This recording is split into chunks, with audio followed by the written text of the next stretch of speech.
هغوی د ژوند جرس څنډه ته په تمهید ضایع کړي، څوک دې د زده کړې وخت د نورو په تنقید ضایع کړي.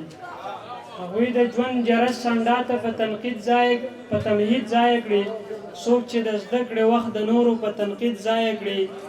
د زندګۍ مزه یې هلته په سلګو کې مړه شي، څوک چې په خپل زړه کې د خدای قرآن مجید ضایع کړي. ډېره زیاته مننه عزیر شاهکار، واده دې ورته مبارک وي ډېر زیات، او الله دې وکړي چې دغه نوی ژوند دې بختور شي. څه شعرونه درته وایم.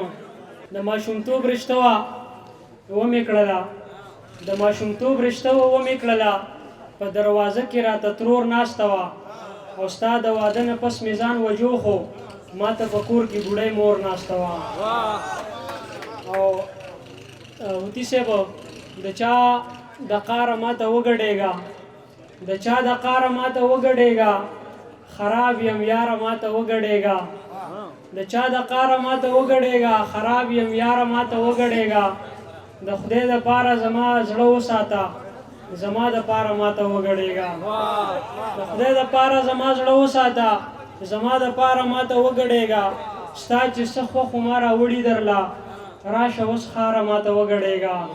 ستا چې څه خوښ و ما راوړي درله، راشه اوس خاره ماته وګډېږه. مورې ویل تاج له دې غواړم خو یو ځل هواره ماته وګډېږه. شعرونه یم دغه شعرونه دي ترهیه کلام، یو څو شعرونه درته وایم، بیا به اجازه وغواړم چې شرپسند خلکو که نن ستاسو شر په ځمکه پروت دی، شرپسند خلکو که نن ستاسو شر په ځمکه پروت دی، خو دومره یاد ساتئ چې هر یو غر په ځمکه پروت دی. او بیګا مې روغوندې د بل د کور زنځیر ووهو، بیګا مې روغوندې د بل د کور زنځیر ووهو، سحر چې راغلمه زما هم ور په ځمکه پروت دی. بیګا مې روغوندې د بل د کور زنځیر ووهو، سحر چې راغلمه زما هم ور په ځمکه پروت دی. او جنت جنت چې ولې نه ده زه دې سوچ وړی یم، جنت جنت چې ولې نه ده زه دې سوچ وړی یم، ګینې د ټولې پښتونخوا سر په ځمکه پروت دی. جنت جنت چې ولې نه ده زه دې سوچ وړی یم، ګینې د ټولې پښتونخوا سر په ځمکه پروت دی. او د نړۍ خلک به سبا په سپوږمۍ ژوند تېروي، د نړۍ خلک به سبا په سپوږمۍ ژوند تېروي، پښتنو تاسو ته خو لوی سفر په ځمکه پروت دی.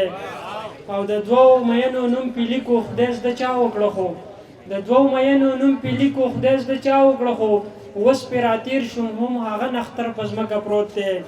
او ډمې یې ځان ته ګډې کړي دي شراب څښلي، ډمې یې ځان ته ګډې کړي دي شراب څښلي، سهار تس نسته یو باچا لښکر په ځمکه پروت دی.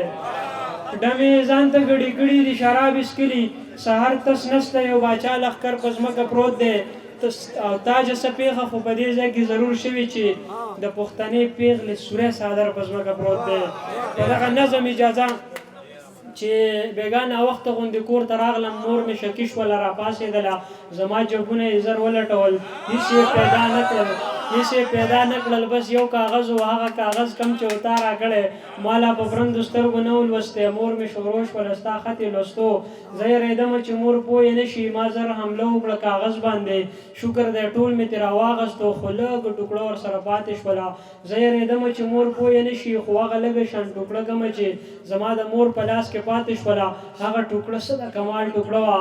هغې ټوکړې راله کار وکتلو، په هغې دا ټپه لیک شوې وه چې نوره په کور د ټینګې نه یم، او مور ته دې وایه چې جرګه راولېږي.